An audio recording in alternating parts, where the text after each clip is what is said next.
Facebook is really upset with Apple. I don't know if you heard this one.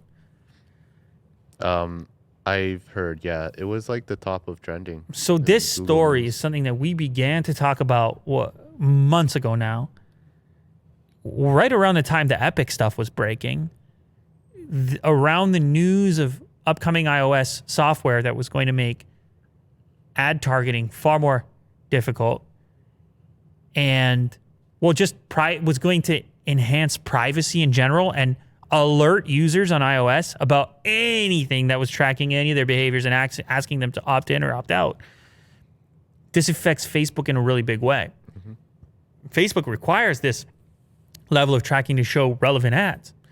Relevant ads are successful, Will. Relevant ads work on the internet. They definitely work, especially Instagram. Yeah, especially Instagram. They have really good ads. And relevant ads drive sales. And relevant ads allow Facebook to take a percentage. Yep. And so with this switch, making users aware of how tracked they are, the thinking is that most users on iOS are going to opt out. Now, it's a tremendous footprint of people. Mm-hmm. And this thing is actually rolling out for real. This thing is happening for real. There was a pause button placed on it from when we first started talking about it, but now it's rolling out and Facebook is starting to fear big time because they derive a tremendous amount of revenue. Now, Facebook comes out and says, no, it's not us we're worried about. We'll be fine. It's all the small businesses that use our ad tracking to survive. And so Facebook comes out and says, without personalized ads, Facebook data shows that the average small business advertiser stands to see a cut of over 60% in their sales for every dollar they spend. While limiting how personalized ads can be used does impact larger companies like us, these changes will be devastating to small businesses, adding to the many challenges they face right now. So Facebook not only said that, they took out some big-time advertising, some huge publications, including the Wall Street Journal and others. New York Times, Washington Post. They said, we're standing up to Apple for small businesses everywhere. So they're kind of pulling the Epic card in saying, we're big, but we're looking out for the little guy. Right. We're big, but we're not as big as Apple, kind of thing. Mm-hmm. Apple's the big bad one. Now, this is such a difficult one to decompress because I feel as though when you give the average person, first of all, doesn't truly appreciate to what degree they're being tracked, to what degree their online experiences are catered to them. I think the average person, I'm just projecting right now because I'm aware of this stuff, but I think the average person picks up their thing and they scroll and it's like maybe the furthest they get in analysis is, oh, this thing knows everything about me. And that's it. That's the level of sophisticated. It just knows everything about me.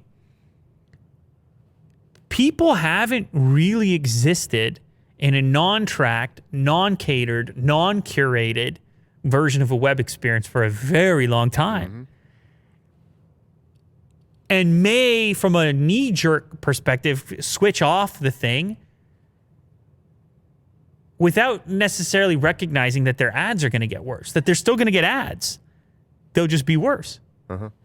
You'll be looking at stuff that's less relevant to you. Yeah. But you're not getting tracked.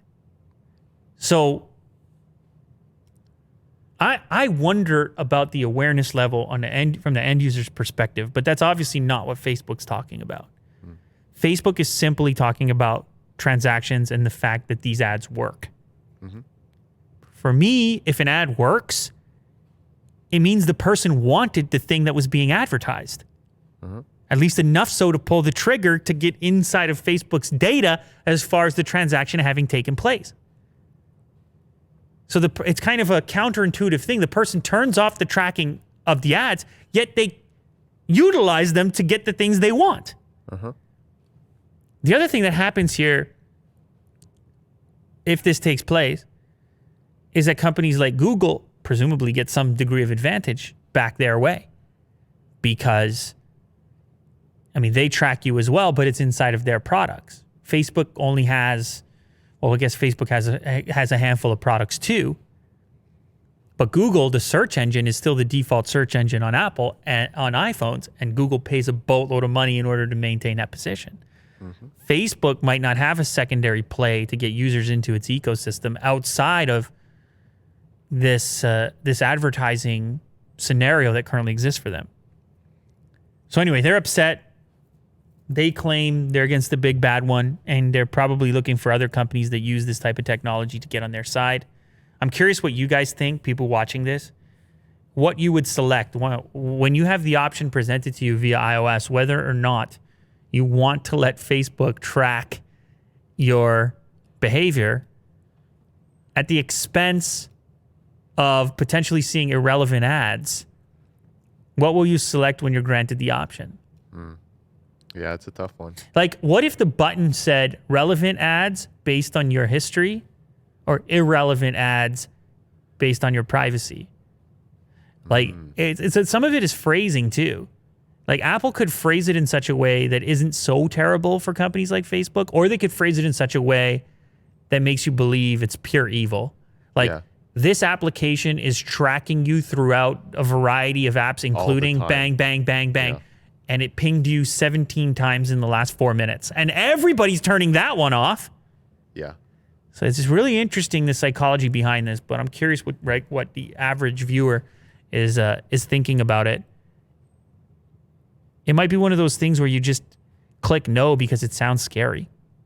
A lot of users will just turn it off because it sounds scary and they've never seen a notification like that before.